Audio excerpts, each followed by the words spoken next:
Good evening, ladies and gentlemen. Thank you for coming out to the January 17th meeting of the Skokie Plan Commission. Before we start, let me just say that the Plan Commission is a recommending body to the Board of Trustees. The decisions we come to tonight is just a suggestion or a recommendation to the Board of Trustees. The Board of Trustees will have a final approval at their board meetings, and they meet on the first Monday and third Mondays of every month. So our decision is not final. With that in mind, what I will do is I will call the petitioner up. He will present his or her case, and then I will ask the staff to enter its report, after which time I will open the floor to anyone in the audience who has a question or comment on this particular case. So without further ado, our first order of business is to approve the minutes from the last meeting. Do I have so moved? So I have a second? Second. All in favor say aye. Aye. The minutes have been approved. First case tonight is a case for a subdivision, case number 2018-48P, subdivision at 7515 through 7555 Linder, and also at 7520 Long Avenue. Do we have petitioner as a contract purchaser? This is 7515 Linder LLC, Lakeshore Athletic Services Incorporated, and 7520 Long LLC on behalf of PDC Chicago LLC as contract purchaser. Sir, can we have your name, please? Sure, I'm John Pagliari with Panatone Development Company, PDC. Okay, and could you raise your right hand, please? Do you affirm that the testimony you give tonight is the truth, the whole truth, and nothing but the truth to help you? Yes. Counselor, is his notice in order for this case? Yes, notice is proper and correct. Okay. Would you kind of give us an overview of why you're asking for the subdivision? Sure, it's, we're basically combining three separate subdivisions to one subdivision. And in order to do that, we had to come before the board to accomplish that consolidation. It's also a requirement of the county, too, I believe. Yes, Cook County, right. Okay. So we plan on tearing down three older, two of which are vacant industrial buildings, and building a shiny brand-new one. Well, we like that. Okay. Any questions of the petitioner of the request for the subdivision? Does the new building have an intended user yet? No, we have, we're building a speculative building, we call it a spec building, which we did the same thing just down the block to the west a little bit on Howard and Grosse Point Road. 7711 Grosse Point Road is probably 3 blocks west of here. We built a very similar 150,000-foot speculative industrial warehouse, same size, same height, and we leased it to 3 separate tenants. That's where Fibercraft is? Correct, correct, yes. Okay. When will you start demolition? We will close on the property in March. There's some abatement we have to do, remove some asbestos floor tiles. So that happens first. Then we demo the 3 buildings. That's another, 4 or 5 weeks. Okay. So we'll probably start construction, June this summer and finish it by the end of the year. So it'll happen as fast as we can go. Okay, very good. Any other questions of the petitioner? Okay, unless you have anything else to offer, I will ask you to sit down and have the staff give us a report. Okay. Thank you. Thank you. Pete? Okay, thank you, Chairman. I'd like to ask that the report be accepted into the record as written. Accepted. Thank you. As the petitioner indicated, they have a 3-lot site, and they would like to re-subdivide it into 1 lot. The only reason it's coming to the Plan Commission is that it's over 4 acres. It's a 6-acre site. The staff has no objections to this re-subdivision. Everything meets current code, and we recommend approval. Okay. Any questions of the staff? None? Okay, thank you. Is there anybody in the audience who has a question or a comment on the subdivision case? None? Okay. Sir, do you have anything else to offer before we? No. Okay, thank you. All right, I am open for a motion on the subdivision case. Commissioner Jeff Berman. Sorry. I'll make a motion that the report be accepted as presented. Okay. And I'll second, Paul. Scott Berman, okay. All right, call for the vote. Commissioner Mitchell is absent. Commissioner Quinn, Aye. Commissioner Scott Berman. Aye. Commissioner Villagis, Aye. Commissioner Franklin, Aye. Commissioner Lex Potty is absent. Commissioner Jeff Berman, Aye. Commissioner Matei, Aye. and I'll vote aye. Motion is approved. Okay, and again, this case will go before the board sometime in the future. You will be notified when that happens. Okay, thank you, good luck with your project. Thank you. Next case is case 2018-49P, parking determination at the Skokie Central Traditional Congregation, which is at 3451 Church Street. Peter? Petitioner? Yes. Can we have your name, please? My name is David Spack. I am counsel for the congregation. Okay. Is notice, we need notice for this, this is a... They don't need personal service, but it was published in the paper. Okay, We This is a also- final hearing body. yes, I know. Yeah, and we also did the mailing notice that was required.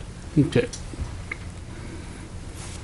So, my name is David Spack. I'm here with the president of the congregation, Elise Gould, one of our other board members, Ira Khan, and our parking engineer, Steve Corcoran. We are here to ask for approval of a special use permit for, Well, right now, the case is for the parking determination, so, okay, all right, for a parking determination to allow us up to 100 seats should the congregation grow. Right now, the congregation is about 40 to 50 individuals. And that's going to, on the on-site parking, there are 11 spaces. Under the current code, we would be adequate at 40 to 44 seats. The congregation has been in the village for 60 years. It's a traditional Jewish congregation, meaning that members are not supposed to travel, although some do, are not supposed to travel on the Sabbath. Our old site, which was 4040 Main, where we were, what, 50, how many years? You were there, you were there 60 years. 60 years, okay. On Main, 4040 Main, had at best at a minimum, a 9.4 seats per parking space set up. At one point, it was much more significant, it was even way more significant than that when the congregation had several hundred families and approximately 600, 800 individuals who would attend on Yom Kippur and Rosh Hashanah. Membership has dwindled down to the point where they made a decision a few years ago to sell that location, and a month ago tomorrow bought the new location on Church in an effort to revitalize the congregation. The new site is more centrally located for more of the membership, and therefore more likely not to drive to attend on Sabbath. I would like to introduce our president, Elise Gould, to make some additional remarks about the history of the congregation. Could you give us your name, please? Yes, my name is Elise Gould. I'm a proud resident of Skokie since 1954. I'm here tonight as the president of Skokie Central Congregation, a congregation which has been part of the Skokie community since the mid-'60s. 2.5 years ago, we sold our large building at 4040 Main Street and have been looking for a new facility in a very small area bounded by Dempster on the south, Church on the north, Crawford on the west, and McCormick on the east. The reason for such a limited area is because most of our congregants walk to our synagogue for its services and live within those boundaries. As we began our search, we were made aware of certain restrictions that were already in place. For instance, there seemed to be a requirement of 1 acre of land. I'm not sure when the last time 1 acre of land was available in Skokie within our required boundaries. Then it was mentioned that any more religious establishments on Dempster Street would be turned down. In fact, it was stated that the preferred location was within a neighborhood area.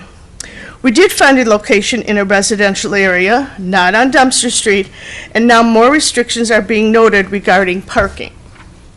In the 1960s and 70s, when we had over 300 member families with 600 to 800 people attending services 3 days out of the year, our building had only 15 parking spaces. Today, when we left, it still has the same 15 parking spaces. Additionally, the parking lot with those 15 spaces was closed to our members due to the driving restriction on holy days of our religion. Those who could not adhere to the driving restrictions used public street parking in the neighborhood. Not once did we receive a complaint. There was no burden on the neighborhood.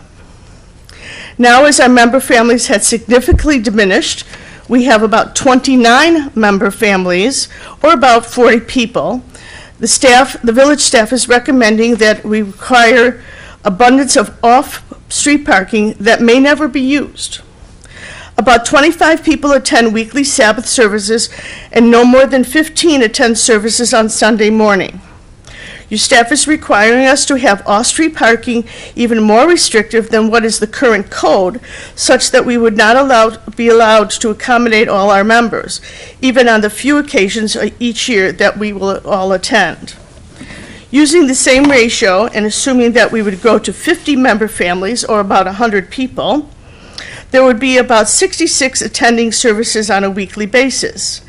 Using the formula of 1 parking space for every 3 people, we would need about 22 parking spots, double what we have on site. In this scenario, I am sure that the public parking areas would be used. Then the question is, why can't we use the public parking spaces that are used? I've spoken to a friend who happens to live in the townhomes on Church Street. She has told me that there is always lots of parking on the weekends. Despite availability of plenty of parking in the area and your request to have more parking than we will ever need, we have obtained verbal permission to use parking spaces at the nearby 7-Eleven convenience store and are in the process, and in fact got permission from the school district using the Walker School parking lot on our peak days of attendance. We are the members of an institution that has been part of the village for 60 years and are stunned by the scrutiny our attempt to move has received. We ask that you grant us a special use permit and a parking permit so that we can renew our association with the good neighbors of the area and have an opportunity to grow in our new location.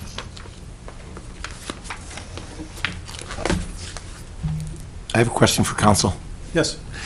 2 questions. Yep. Number 1, wasn't it presumptuous, or isn't it presumptuous to tell us that you have purchased something that you're closing on tomorrow? No, we closed a month ago tomorrow. We closed on December 18th. Even more presumptuous. So that closing has already occurred. That closing has already occurred. You own that building without contingency. It was a point of negotiation with the seller, with our seller, and we basically had to make a choice, and that was has nothing to do with where we were in the process, but our seller basically said fish or cut bait, and would not give us the additional time to get through this process. Okay. And we had to make a choice. Okay. So the choice was by. Another question for you, Counsel. Well, and that's the defensive posture that your client is taking as they come to us asserting lots of things that were put to them. We, as the commissioners, did not put this to them. I feel now somewhat attacked, but I'll reserve that feeling while I ask you a couple of questions By all means. moving forward. All of these assertions of people told them, and they were told, and it was stated, and it was noted, it was over and over, Dempster wasn't allowable for a synagogue, residential neighborhoods weren't allowable for synagogue. All of these assertions that we, of course, as commissioners, did not make. Who made these? Were they in writing? At what time were they made? As counsel, you must be as equally concerned by these assertions as I am. Correct. So tell me about them. Tell me who made these statements, when, how, in what context, and how we should put that into context so that your already angry clients come to us now at some sort of an even position. Let me also say that we're not treating you any differently than we would treat any other petitioner in a similar situation, whether you're a Catholic or a Muslim or a youth club or anything like that. So we're not picking on you. Right, but I want to know what all of these assertions, when, how, who, what context? To my knowledge, the assertions were made, I don't know by whom, but they were made, they certainly were not made in my presence, and they were made prior to my involvement with this process. They're not in writing, they're not date stamped? No. There's no... No. So I'll ask the staff the same question in a moment when they come to present to us, so I can figure out where we sit on this, because maybe we are in the middle of a battle that's occurring outside of our jurisdiction. That being, we're the commissioners, but maybe the staff and the congregants are having some battle that we don't know about. Sounds that way. Let's put it this way. Let's try to take, and I'll apologize on behalf of the congregation, let's try to take the emotion out of it, Okay? okay? And put that aside. We bought the building, okay? We bought the building because, because we had a business judgment to make, and that business judgment was this was our only opportunity, and on top of it, again, when we sold the old building, we were able to stay for about, until December 31st. We sold the building 2.5 years ago, okay? And the congregation spent the ensuing 2.5 years looking for what became this site. It took that period of time, because there was just not that much there that the congregation could afford. And this. And these other directions that the congregation was being given by, it sounds like staff, but we don't know. I don't know that, I don't know that it was, I don't know that it was staff. Okay. I don't know that it quite matters whether or not it was staff or maybe somebody who thought that they knew something, and, and maybe we got some wrong advice, but nonetheless, our time was up at 4040 Main, and the choice was be homeless or buy the building. I mean, and by homeless, I mean, they are not using the building for anything more than storing their 60 years worth of Judaica at the present, and and they're holding their services at another location out of the goodness of the heart of another synagogue that's letting them use some space. So that is a temporary situation that we're trying to alleviate as quickly and expeditiously as we can. Okay. Commissioner Quinn? I see that the Phase 1 was revised down from 40 to 32. Actually, that's incorrect. That's actually an error in the staff report. What our original proposal before that we submitted to the staff in November was for 48 seats, and it was at that point that the staff came back to us with its preliminary report and said that the parking ratio, according to code, was 4-to-1. So we reduced the proposal to 40, although, and our proposal is for 40 seats in the first phase unless, unless we can, grow the congregation. And I believe that staff ended up counting the number of seats on the drawing that, for Phase 1 and Phase 2 that we submitted, and counted the 32 and discarded the written part of our proposal, which has, since that point, has always been 40. Okay, we'll get that cleared And up. there also happened to be, and the reason why we chose 40 was because we have 10 or 11 parking spaces, depending on how you count. So we were going with the lower number on what parking we have on site, and saying 4 to 1 fits the bill. That's, Does the number of parking spaces on site currently meet the status of the congregation without growth in mind? without growth, yes. Okay. And we'll ask staff more about the parking. The other thing is, will you still be closing your parking lot on Saturdays and, okay, thank you. So, Any other questions? I would like to have our engineer now present his parking study. This is Steve Corcoran. Steve?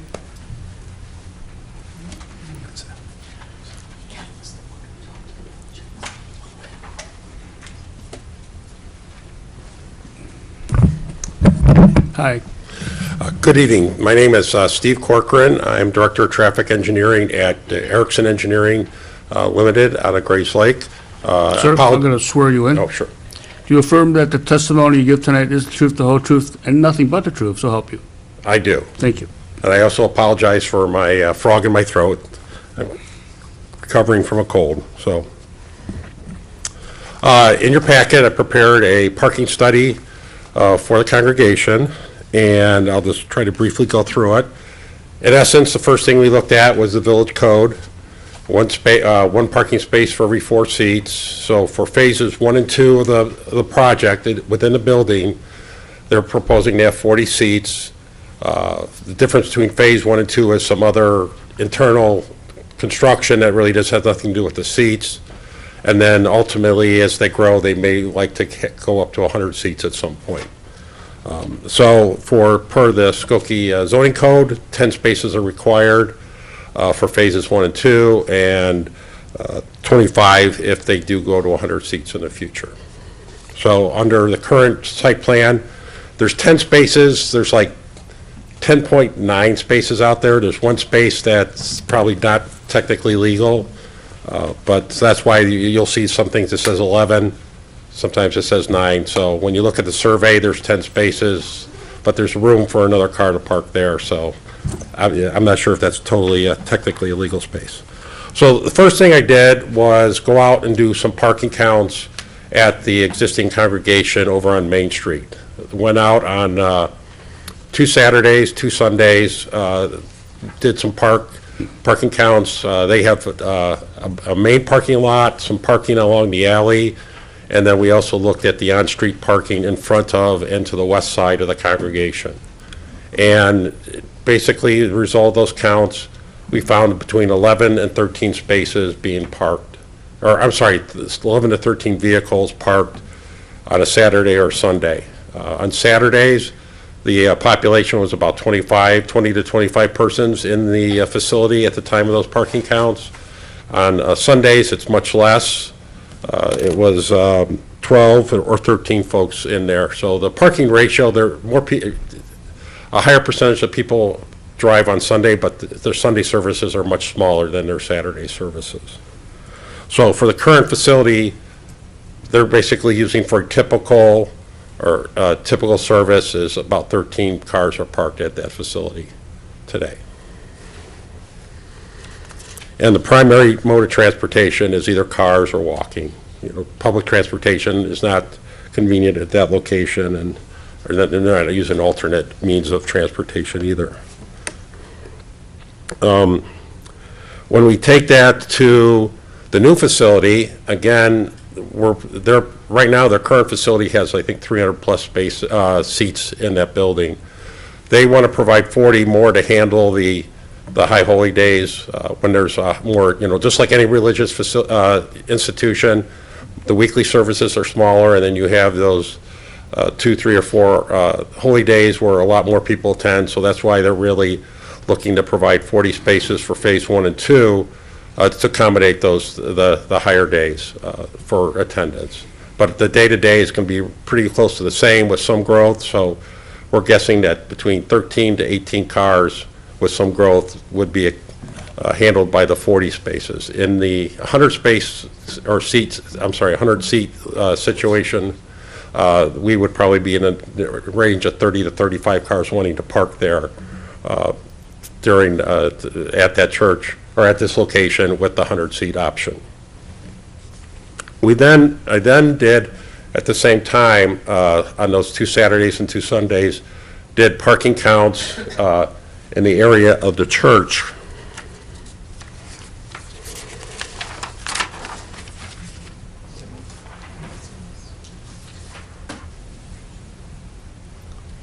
And I'll just kind of point out, I'll point out real briefly where we counted. We counted 3 off-street parking lots, the lot serving the new synagogue, the building that we're subject tonight. We also counted the parking lot for the 7-Eleven, and then it's not marked on here, but right here is the school just to the west. They have 2 parking lots, a small one right here off of Central Park Avenue, and then off of Church they have a bigger parking lot, and we counted the number of cars that were parked there for the off-street parking. We also looked at the on-street parking, and then basically the streets that you see here, Church between Central Park and Prairie. We looked at Acadia, Central Park to Prairie, Lincolnwood between Acadia and Church, as well as Prairie between Acadia and Church. To see how much, or to see what was occupied. In terms of off-street parking, there was a couple cars parked on-site. Those will be gone. Actually, I think they are gone now, but when I was out there doing the parking counts, there was a couple cars parked on-site, and those are now gone. We looked at the 7-Eleven parking on a Saturday morning and a Sunday morning, and at most there was 3 to 7 cars parked on and off throughout that morning. They have a total of 19 spaces, so there was always about 10 or 12 spaces available in the 7-Eleven parking lot. And then we also, as I mentioned, there's a total of 56 parking spaces, off-street parking spaces for Walker School. We counted those also. The first Saturday that we did counts, those 2 lots were full. There was an activity at the school. I don't know exactly what that activity was. We couldn't find out, or I was unable to find out, I should say. And the parking lot was full, and Central Park Avenue was full. Arcadia had a lot more on-street parking that day, but the other Saturday and the Sundays, they were practically empty. We also looked at the on-street parking, and between the streets that you see on this diagram, there's roughly 103 parking spaces. They're not marked. We assume 22 spaces. I'm sorry, 22 feet per space along the street frontages, deducting driveways and no parking from here to the corner signs in that area. So we have about 103 parking spaces available on those 5 streets. The peak demand, again, was the day that the school had peak activity. Of all those parking spaces, 47 of them were occupied, so we had a surplus of about 56 on-street parking spaces on that day, the highest use. The other days, we had anywhere from 68 to 73 on-street spaces available during the times on Saturday and Sunday that the synagogue's going to be in use.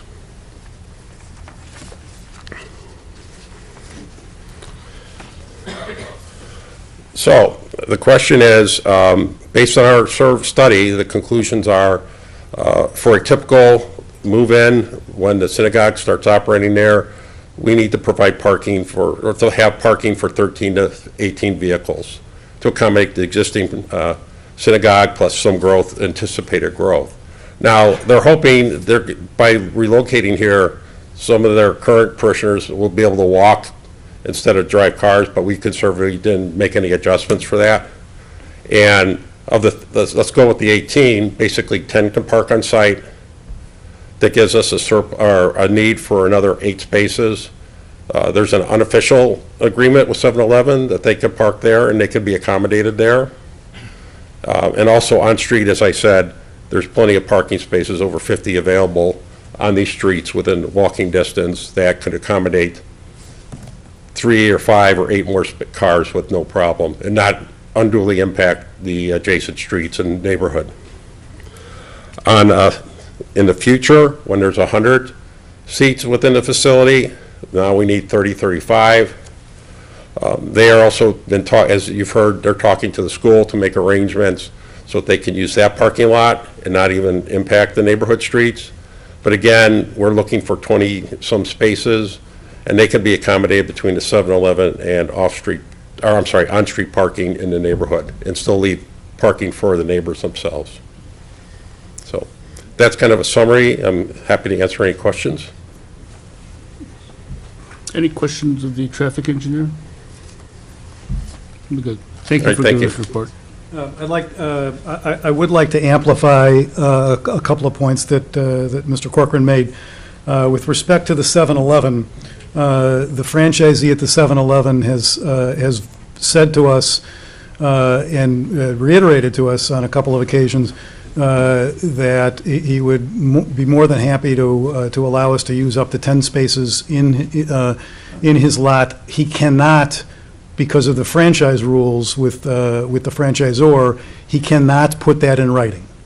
But he is agreed to, provide us with a placard system for use of those spaces on the occasions that we might need them. That's number one. Number two, early this afternoon, and I mean early this afternoon, after submitting the request a few days ago to the Evanston School District for use of the Walker Elementary parking lot, we received written sign-off from them for us to use up to 25 parking spaces on the high holidays, so Yom Kippur and Rosh Hashanah, when we would be at our most demand. We had intended for that request to be to include use of the parking lot when school is not in session on the weekends. We've resubmitted the proposal and are hoping that we hear back in the next couple of days regarding that. But we were pleasantly surprised that the school district signed off very quickly on allowing us at least the high holiday use. And if, we will, follow up with them and continue going forward, trying to get that in writing because the more spaces there, even at the most restrictive that we could be with our parking, with the parking requirements, if we had the use of 25 spaces at the school, that would take us beyond 100 members, and that would take us actually beyond the capacity of the building. In that vein, I would like to call another one of our congregants, Mr. Ira Khan. He has some perspective on a neighboring, another synagogue in the neighborhood.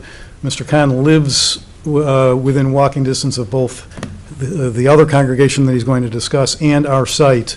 And we only, Skokie Central only conducts services, and the importance of this is Skokie Central only conducts services on a weekly basis, on Saturday mornings and on Sunday mornings.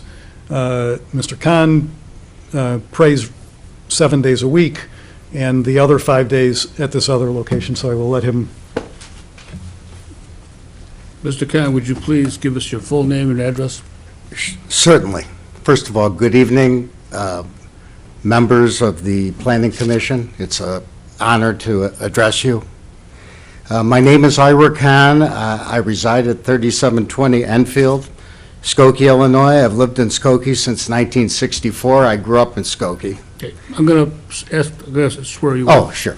Do you affirm that the testimony you give tonight is the truth, the whole truth, and nothing but the truth to help you? Yes, I do. Thank you. So anyways, I'm a very active member of Skokie Central Congregation. I'm involved in running the services there. As there's been all kinds of testimony already delivered with respect to how often we pray, which is twice a week, Saturday mornings and Sunday. We're a synagogue that was once a rather large synagogue, and now we've become a rather small synagogue with the hopes of eventually growing a little and surviving and being a positive benefit to the community. I remember when I was a kid, I used to attend bar mitzvahs at Skokie Central. Unfortunately, that's a long time ago.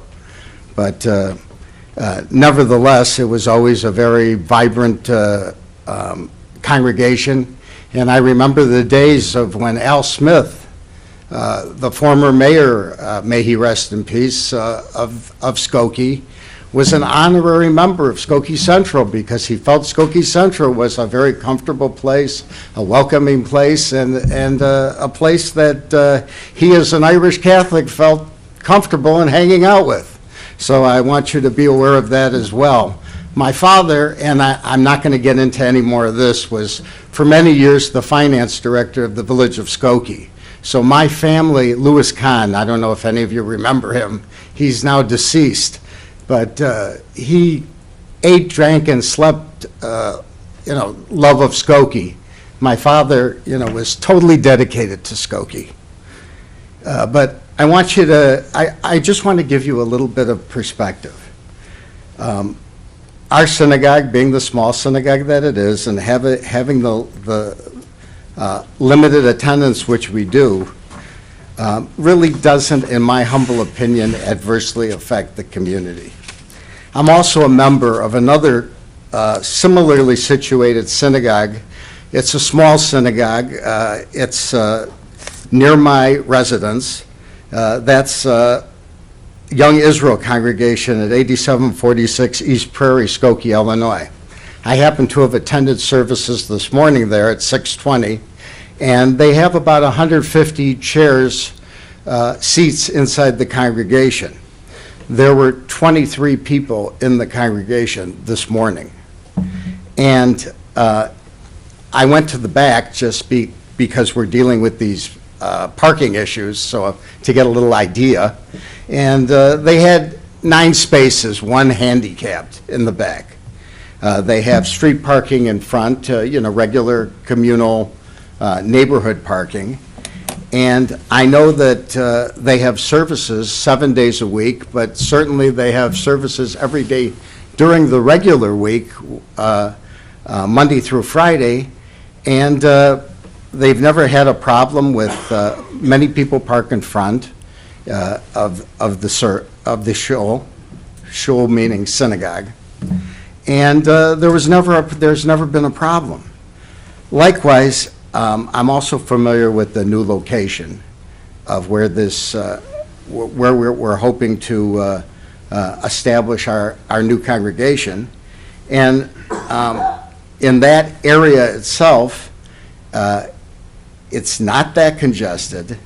There are many people who, in particular, those who live in the condominiums across the street. We were hoping to make our synagogue available for people who are elderly and are wheelchair bound or otherwise have ambulatory issues, have difficulty moving around.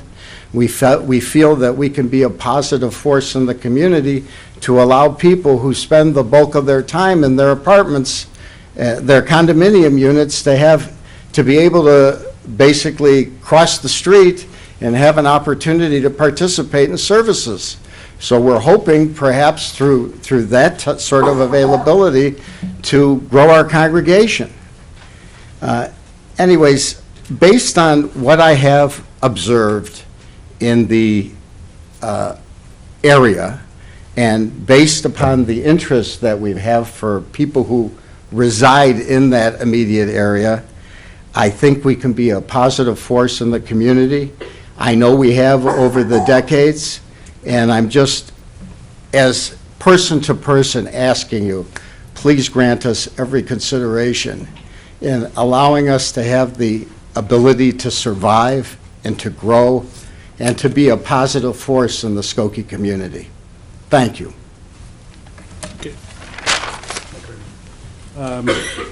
That's our presentation on the parking side. Okay, well, thank you. Peter? Thank you. And Peter, before you begin, if I could ask you, please, to address the opening argument of the petitioner, which put us, I thought, in this position. It put them in this position. They are telling us they were wedged into this spot in the world by, I think, the staff is what they're, because it wasn't us, by telling them that they couldn't open a synagogue on Dempster, that this is what they were saying, and that they couldn't open in a residential neighborhood. Was that, in fact, what was told to them by the staff? I am not aware of any conversation by staff with any member of the congregation regarding that. Certainly, in all the reviews that I've been in, I've never heard anything from staff making any kind of mention like that. So in fact, not that we will rule one way or the other on the parking determination of this site, but so in fact, you are saying that, to your knowledge, the village did not tell them that they could not have a synagogue on Dempster, nor in a residential neighborhood. That's correct. If I could also interject, we've heard a lot from community members about the fact that there's way too many synagogues or whatever on Dempster, and could we, tame that somewhat? But not from staff. Yeah, again, the synagogues and other kind of religious uses in commercial areas, and it was brought up that this is residential, it really is not, it's a commercial district, are all by special use permit. And only when you get into a residential district is the requirement 1 acre. And recently, we had a study case, and staff asked if you wanted to increase the size, minimum size of a lot in a commercial district, and the decision was no. Also, at that same meeting, a decision was made that for all religious uses, that a traffic analysis and parking analysis should be conducted, and that parking should be determined based on that, rather than strictly going by the 1 space per 4 seats. That was approved by the Plan Commission. It's still pending approval by the village board. So the starting point is, yes, it doesn't meet the 1 per 4. And so we do have the traffic analysis, and the parking study was conducted, which is the first case regarding this. It's 2018 49P, and it was analyzed by our traffic engineer and planning staff. The petitioners, as indicated, did have a traffic study conducted by Erickson Engineering and Mr. Cochran, and he's done numerous studies in Skokie. I'm quite familiar with him, and he does an excellent job. So we are relying heavily on the report as a basis for our recommendation. And just from the observations that he made at the existing site, he indicated that 11 to 13 parking spaces and 25 persons. So that basically comes out to 1 space per 2 people, not 1 per 4. The final conclusion on the end of the report indicates that he is recommending 1 parking space for every 3 seats. So we took that, and the 32 spaces were shown on the plan. So taking the 2 together, we're saying that's equivalent, and we'll accept that. There are 11 spaces, so and we'll accept that one that's a little off and say we go up to 33 spaces. But we don't have any basis to allow more based on the parking study or the information we're given. The other point is that if it was used for a banquet facilities other than on Saturdays or on, when parking restrictions are in existence or on high holidays, then they would need 12 parking spaces based on the square footage of the area shown that could possibly be used for an assembly use. So there they would be short 1.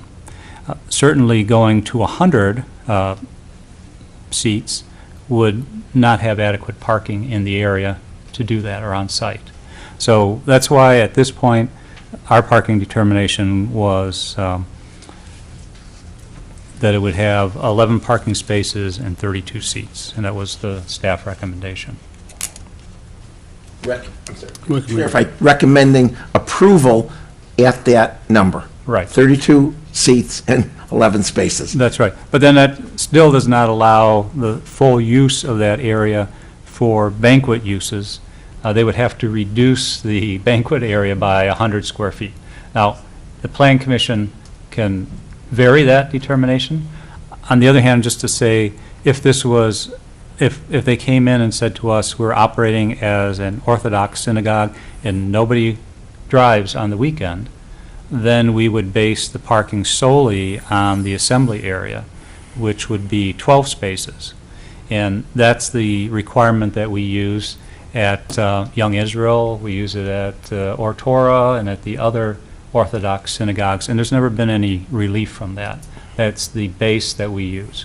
So the gentleman who just spoke, Mr. Khan, indicated that there were numerous people at the Young Israel, but again, there it was not based on seating, it was based on assembly and the need, how many spaces would be needed for an assembly use. And that's one space for every 100 square feet of the assembly area. Jeff has a question, then let's go other one. Peter, could we take into consideration that if they have a firm agreement with the school, that we somehow factor that in? It seems like there was at least 25 spaces, I believe, at the school that were available, although the question is whether or not it's going to be available every day that the school is not in session, but if that got resolved, would that? Well, as commissioners, you could factor that in. From a staff standpoint, we can't. The ordinance is clear that any off-site parking would have to be excess parking, and there'd have to be a covenant that runs with the land. So from a staff standpoint, we could only recommend it if there was some legal basis to that parking.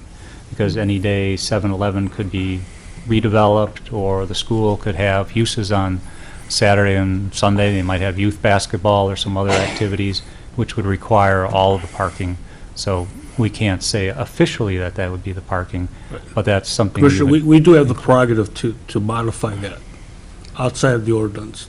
So to further Only for this case, though. I understand. So to further clarify, we're only talking about the difference between 10, 11, 12, and 13 spaces, be it 32 seats or 100 extra square feet of assembly for non-religious gathering. The entire differential here is 10 to 13? Well, we're talking about, staff is recommending 32, Yes. and let's say we go up to 33, but they actually want 40. So So we have the prerogative to allow that. if you Because determine to go to 40 would be 13 spaces? you would, 11, 10, actually. Oh, and on 1 to 4. I thought it was But you one- would have to assume that, I thought it was 1 to 3 a few minutes no, ago. the traffic study said 1 per 3. The ordinance currently says 1 per 4. So if you feel that 1 per 4 is adequate, then your determination could be 1 per 4. Staff is recommending 1 per 3, basically. And furthermore, we the staff in the village, are accepting the Erickson study that tells us there is plentiful street parking surrounding the site. Is that correct? Yes. At the time that he was up there observing, yes. And I'm not certain we had an answer to Commissioner Berman's other question, that the differential between 40 seats and 100 seats would convert to 20, not even 20, it would be 15 spaces, if I'm correct, based on our ordinance. At 100, you'd be up to 25 spaces, so there would be a 14-space deficit. Okay. And if I'm not mistaken, we can get, and granted, it's not, there's no covenant, no legal agreement, but potentially 10 at the 7-Eleven and 25 at the school. At least the school on high holidays. With where we are at right now, and then again, the 7-Eleven, again, can't reduce their, the franchisee cannot reduce He can't put anything in writing. he cannot reduce that to writing. The school, we are in the process, we have written, and I brought it with me, and I'm happy to, pass along a copy tonight, and I will email it to Peter in the morning. But the school gave us written approval for up to 25 spaces on the high holidays, and is aware of that we resubmitted this afternoon a request for up to 25 spaces, essentially when school is not in session. And presumably, to be fair, that permission can be withdrawn at any time, to Peter's point. I mean, presumably, look, the grant certainly can be withdrawn. I don't know that there would be a reason to withdraw it. And we also, in pursuing the additional spaces with the school for the weekends, we also let it be known that the reality is that it is very unlikely that if they do grant us up to 25 spaces on Saturday and Sunday mornings, that we will ever use more than one or two or a handful, because our first choice will be parking next door at 7-Eleven, and Or on the street. and second choice, of course, is on the street. And there isn't, as far as I'm aware, any neighborhood restriction on using the publicly available on-street parking. I have another question, I'm sorry. Sure. But, I mean, obviously, the ordinances are written to protect the residential community within that area and not create a traffic and parking situation. So if the parking was available at the school, and I think we've heard already that it's a fairly aged population of congregants, what would be done to encourage people to use the parking lot, which is, what, a block or two away? Next block's west.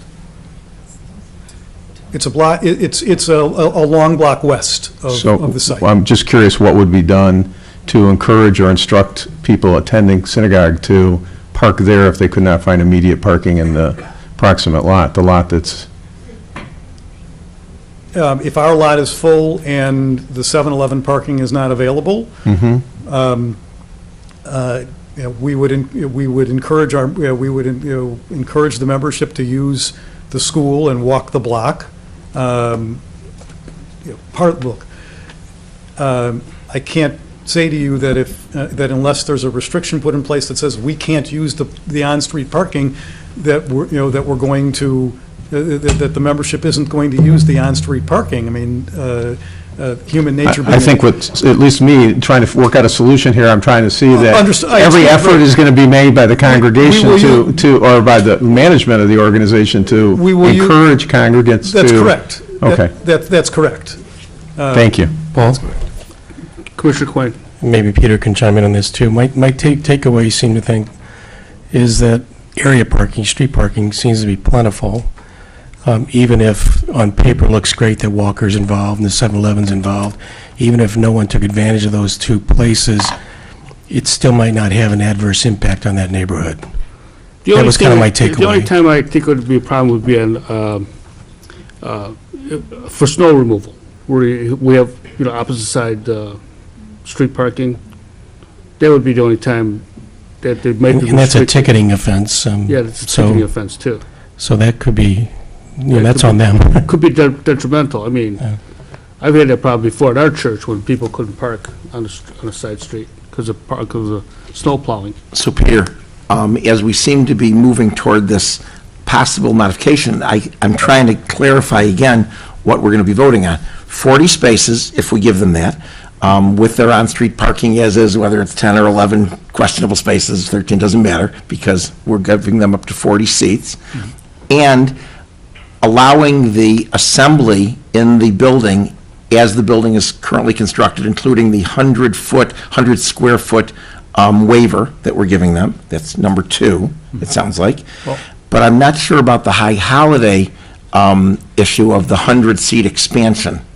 And was that, I guess, that's a question for the petitioner, was your 100-seat expansion something that you were looking for High Holidays, or only at that time of future No, that's a future congregational growth. That's a expansion? future. Right now, we have approximately 40 individuals that are members of the congregation. The vast majority of them attend on high holidays. And so that's the only time over the course of the year when, at this point, we would have 40 people in the building. So you're not looking for the 100-seat Well, exemption Commissioner, tonight? When we get to the special use case, if we're only looking at phase 1 and phase 2. Phase 3 is the 100-seat. Well, that's what I'm trying to No, no, clarify. what I'm saying- I want to see if No, no, phase no, 1 no, included that. No. No. What I'm saying is that when they get to that phase 3, they have to come back here, and we can look at the parking then. And what we are requesting with respect to if it happens, God willing, if it happens and the congregation is able to grow and they get to 100, and let's say that they get to 100, if we, God willing, right, may it be so, we should have that problem. That at that point, we would in fact need to rely on, especially for the high holidays, we would need to rely on this parking at Walker. That's why we asked them for 25 spaces. And we specifically asked them for 25 spaces for the high holidays, but we also intended to ask them for up to 25 spaces for the weekends when they're not in session, because why not? Right, but if we weren't clear, if we get to 100 members, at best, on a Saturday morning, there'll be 60 people.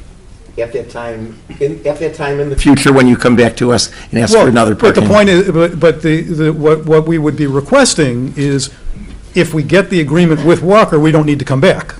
If we have that agreement in place, that we wouldn't need to come back. Commissioner Franklin has. Thank you. I just have another question. So we're talking about Rosh Hashanah, we're talking about Yom Kippur. Are you, as a congregation, meeting on the other Jewish holidays as well, which of course we know there are a number of them? Yes, but the attendance on on those other holidays for services is commensurate with not Saturday mornings, with Sunday mornings, when it's, it's 12, 13, 14, 15 people. Okay. On those other holidays. And the congregation has consistently as the numbers have dwindled down, the congregation on Saturday mornings has consistently been 20 to 25 people in attendance. Okay. Could I explain that? Okay. Okay, Peter? so your choice basically is staff recommending 1 parking space for 3 seats, or go with the straight parking requirement of 1 parking space for 4 seats, which would then give them 44 members to show up. However, that does not really cover the assembly, assembly use, such The as non-seated assembly. non-seated assembly for, let's say, some other activities, which were banquets, for instance. That would be requiring 12 spaces, which they don't have. You cannot do a parking determination on that because it's set. So you can do it. Now, you can do the parking determination first for the congregation, making your decision either 1 per 3 or 1 per 4. Then, when it comes to the special use case, you can determine if you want to give them relief for that extra space. That's your prerogative. Again, that would be something that hasn't been done in the past, but if you feel that's appropriate, that can be done. The going to 100 participants, now that's another situation totally, because if you've already made a determination that 1 per 4 seats is required, then they can't go to 1 per 100. And they would have to come back to amend the special use, and at that time, have a new parking determination made, and a determination made exactly how many more participants could be there at the church. It is my sense that that is the sense of the commission at the moment, so now we should ask the petitioner if he's willing to accept that. I believe that we were, but I have a question. And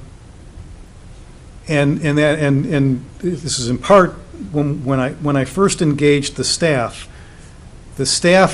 was the one who said to me, and that was Mr. Augustine and Ms. Haberstich, said to me that we would be able to cover ourselves with a written agreement from the school to allow us to use the school parking lot, that X number of spaces to cover us on the growth end. I think had you brought us that written agreement for annual use, not just 4 days a year, but Agreed. throughout the year. But if you brought us that tonight, then we probably would be prepared to vote on that. But I'm not sure, I'm speaking on my own behalf, but I don't think you're bringing us that tonight, so therefore, I don't see how we can vote for that exemption with no. No, I'm not suggesting that, we're not requesting them. In fact, we are suggesting that we do exactly what you're suggesting is condition the growth on having this written agreement. But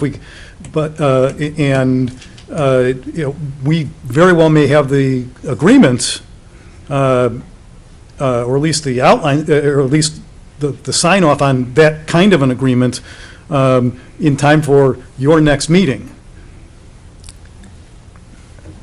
So the question, I don't think we can do that. Okay. Sitting on this commission for so many years, I think we can do the first two things. I do not think we can give you conditional approval for some act to occur in the future. And therefore, I think you will have to come back if you want But it. the question is, are we stopped from coming back in any particular time, for any particular time? Never. No. Okay. Right, this is not that final determination. It's final determination as to 1 for 4 and 44 seats and assembly with a 100-square-foot waiver. Understood. All of that might be Understood. happening tonight. Understood. Hopefully. This is just pertaining to your Phase 1 and Phase 2. Right. And But the 100-seat issue is a different Right. issue that you would have to come back to us for, including if you suddenly find immediate growth and a big high holiday Certainly. surge Right. by the next high holidays, then you'll have to come back to us.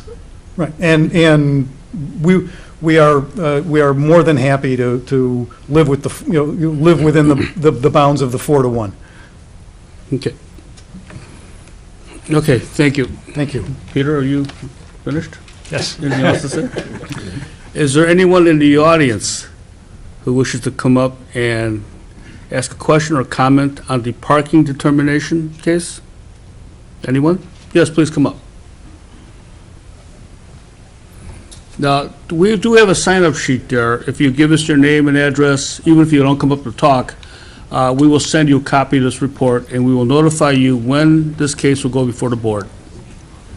Sir? Scott Alexander. I'm a resident of Skokie with my wife since 1990. I'm an attorney, and Can we have your address, sir? Pardon? Can we have your address? 3531 Church. Thank you. I live right at the corner of Drake and Church Street. I've lived there most of that time, since 2000, I believe.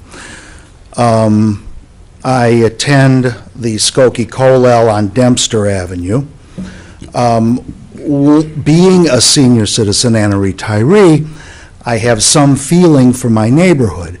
And there are 3 large condominium complexes which largely house senior citizens. Many of them, most of them predominantly, I believe, are Jewish. And the area is underserved by a synagogue. It is 20 minutes when I'm walking fast to make it to synagogue on a Shabbos. If I'm not walking so fast, it'll take longer than that. If it's snowing or whatever, it could be longer. And if your knees aren't so good, or if your hips aren't so good, which is true of, I would say, most of the people living in those buildings, it could take longer to walk down there. It would be far more convenient for the people who are largely living north, on the north side of Church, and some on the south side of Church, to walk across the street and go to the synagogue there. In the entire time I've been living right at the corner of Drake and Church, I've never had a problem getting a parking spot in front of my house. I didn't even have to walk more than a couple of car lengths at worst to get a parking spot, and that was usually because snow was piled up and I couldn't get a spot in there. The area is not commercial. There is a 7-Eleven, there's a small commercial strip just to the east of East Prairie, a very small commercial strip. Other than that, it's entirely residential. There isn't a lot of stuff going on there. It's a very, very dull area. There isn't a lot of coming and going. There aren't any big surprises happening. You could always find a parking space. If you can't find it on Church, you can find it on Drake. And then beyond us on Arcadia Street, there are a lot of parking spaces around there. I'm not a traffic engineer, so I can't give you the exact figures, but I'm just telling you that I can't even imagine a problem. Besides, if there is expansion, I envisage the expansion of the membership coming from the senior citizens living in those 3 large complexes on the north side of Church Street. And they aren't going to need parking. They haven't needed parking in many years. They just walk to wherever they're going or get the Pace bus. So I can't see that as being a big issue. Besides, those that do drive are served by the parking lots of their buildings, which are fairly large. So there's a large parking lot behind Oxford House. There's a large parking lot for the other 2 large complexes right there. So again, I can't see a real problem from parking, and I would just submit that to the board membership, to the commissioners to consider. Thank you very much. Thank you. Is there anyone else? Okay.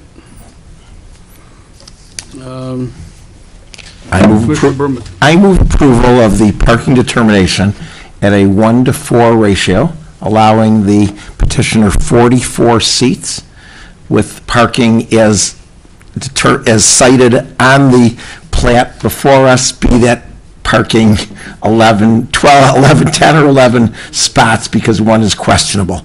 But I believe that there is adequate parking to support a 44-seat congregation. Before I finish my motion, this does not then include the next motion that we will be making concerning non-seated assembly. Is that correct? Correct. Okay, so this is only for seated assembly at 44 seats with a 1-to-4 parking determination. I'll second Commissioner's Thank you. Scott and Jeff Berman. Thank you. Call for the vote.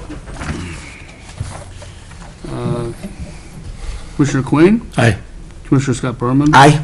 Commissioner Villegas? Aye. Commissioner Franklin? Aye. Commissioner Jeff Berman? Aye. Commissioner Matei? Aye. And I'll vote aye. Motion passes. Now, we are, as the Plan Commission is the final determining body for this parking determination. So this is it. This will not go before the board. And there you go. Next case is case 2018-50P, special use permit at 3451 Church for Skokie Central Traditional Congregation. Again, we've heard most of the arguments already, so. I really, other than saying that with respect to the assembly requirement, if it's the decision of the board to not give us a waiver from the 12 space requirement there, we would willingly wall off 100 square feet of that, but we'll leave that to you. The only thing I would that we'd add that's different is whatever and this was in our submission originally, whatever the village's code requirements are for the building itself, for the site, including adding a bicycle rack, a one-spot bicycle rack that we believe will never get used, we will do all of that. And we will comply with all of the code requirements for the interior remodeling of the space, and essentially that's all, in order to make the space functional for us, all we are talking about is remodeling the space. Okay. And for the record, is the notice in order for this case? It is proper and correct. Thank you. Okay, thank you. Thank you. Before you leave, any Yep. questions on the special use permit, since the petitioner's here? Commissioner Berman? How often do you think there'll be events at the facility? Infrequently at best. Once a year, twice a year?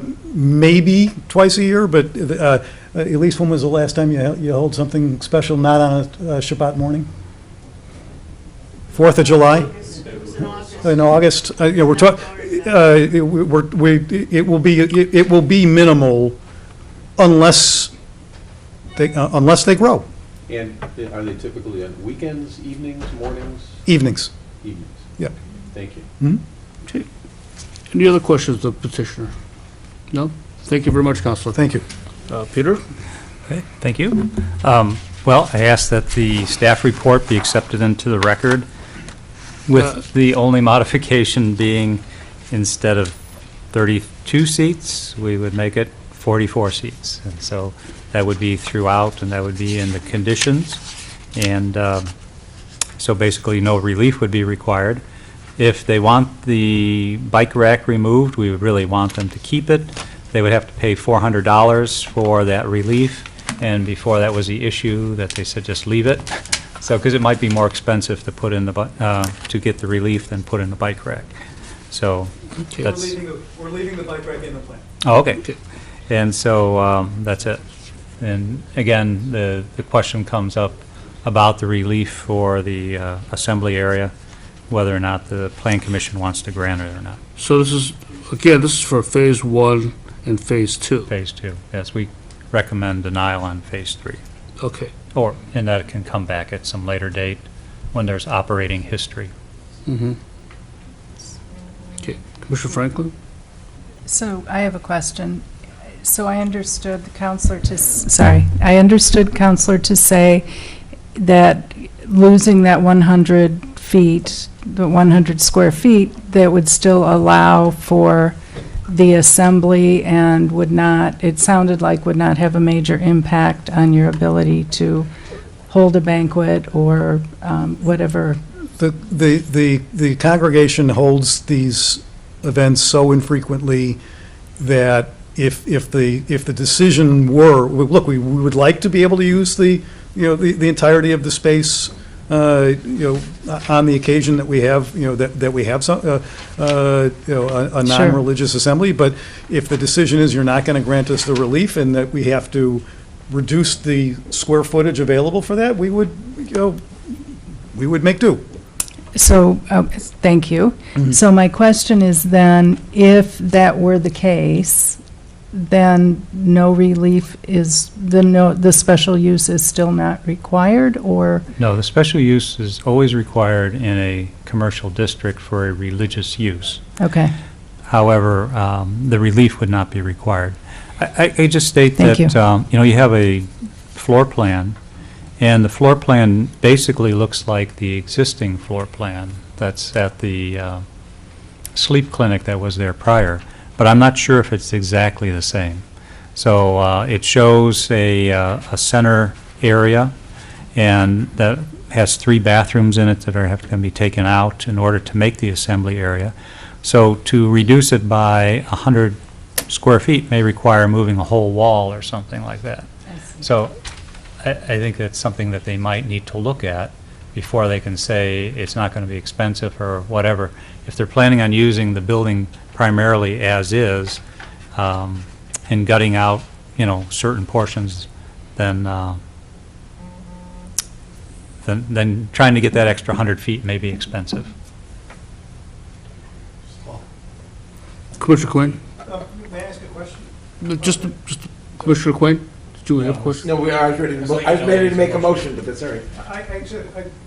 I'm not quite sure. Well, come up, ask a question at the podium, please. It's being recorded, that's why. Mr. Pyer, I'm not quite sure why, if we were going to, hypothetically, if the impending motion that I think is going to be made doesn't pass, and we don't get the relief on the assembly for the 100 feet, for that parking, and we have to remove 100 feet when we're having a non-seated assembly, why we couldn't soft wall something off instead of having a hard wall in there that would take space away. I'm just asking the question. I'm not. It's a reasonable question. Well, Yeah. there will have to be hard walls, otherwise the assembly area can expand significantly. So when we review plans, we would be looking for solid walls. And could I maybe just show you the plan, and maybe that'll explain things to you a little bit.